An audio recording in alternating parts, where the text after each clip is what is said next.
interesting story. This is a lawsuit that happened in 2012. It come out, and the New York Organ Donor Network pressured hospital staffers to declare patients brain dead so their body parts could be harvested, and even hired coaches to train staffers how to be more persuasive. A bombshell lawsuit charged yesterday. Remember, this is back in 2012.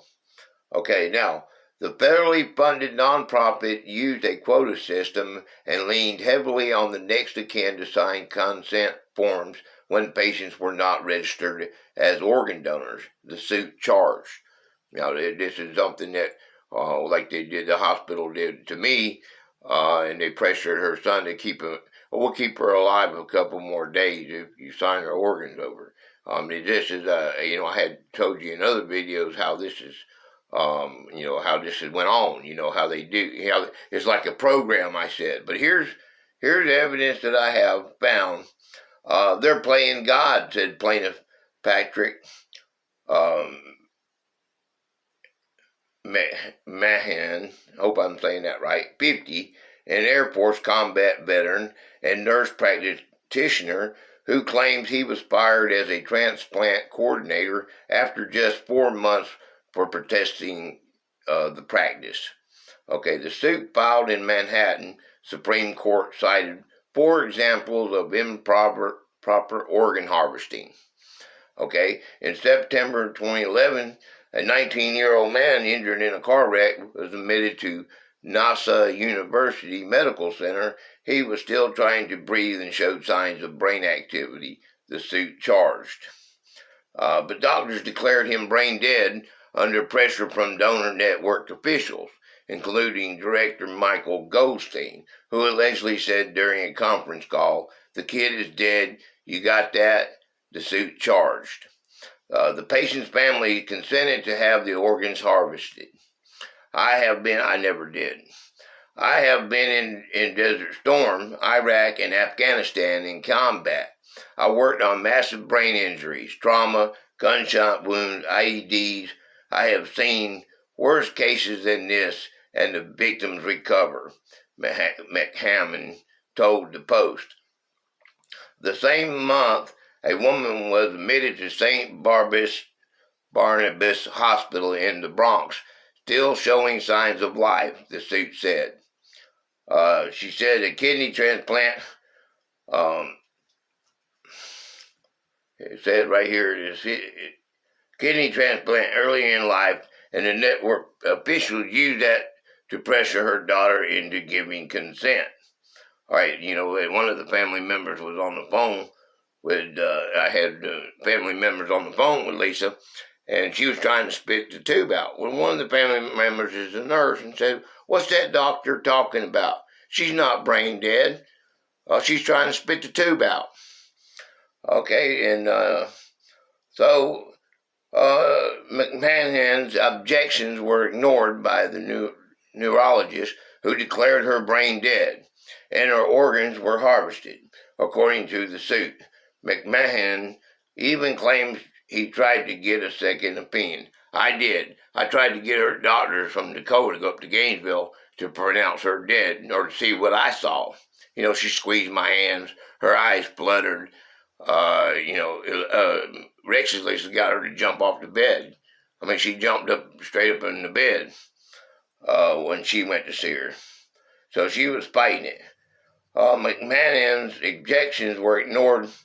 Okay, that's by the neurologist, and who declared her brain dead, and her organs were harvested, according to the suit. McMahon even claims he tried to get a second opinion. I said that. A month later, a man was admitted to Kings County Hospital in Brooklyn, again showing brain activity, the suit said. McHammond claims his protests were again blown off by hospital and donor network staff, and the man was declared brain dead and his organs harvested. In November 2011, a woman admitted to Staten Island University Hospital after a drug overdose was declared brain dead and her organs were about to be harvested when Hammond noticed that she was being given a paralyzing anesthetic because her body was still jerking. the hospital gave her 9.8% of fentanyl for 4 days. They gave her $54,201 worth of drugs in the 7 days that she was there. I just, what kind of craziness is that? I had a reputation for raising a red flag, he said.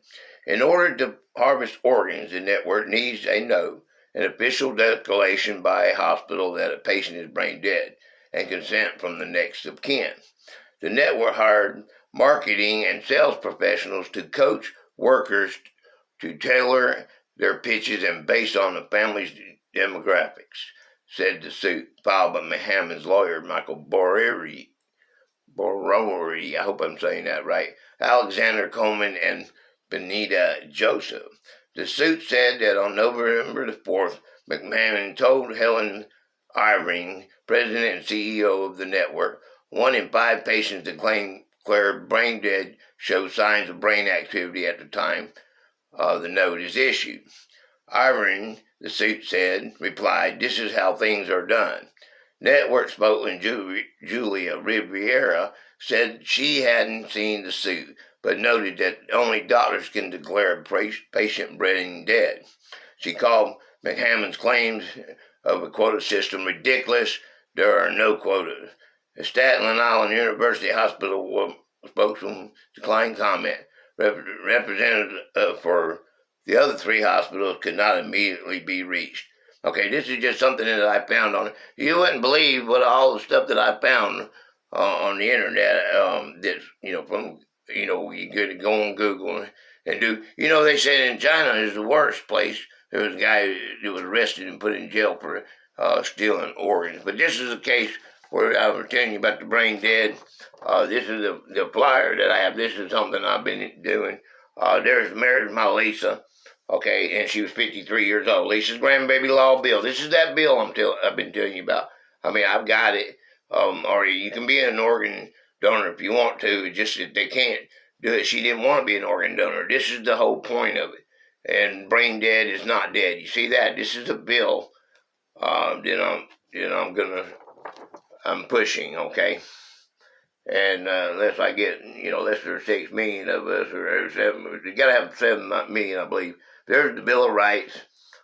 This was just something I put together, the cable company YouTube channel.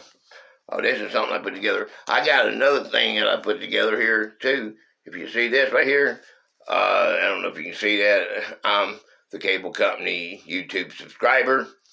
And then I've got, I've had these for a while. I've given a lot of these away. Life, liberty, and the pursuit of happiness. And, if you're a subscriber, I give these away to subscribers. And you just have to get in touch with me.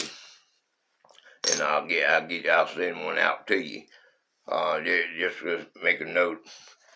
Tell me what it's about, and I'll send you one of these keychains. It's pretty cool. I got some more content coming up. We're going to go on with the show. I thought that was interesting. I wanted to bring that up to you. I'll bring some more up as we go. Bye-bye.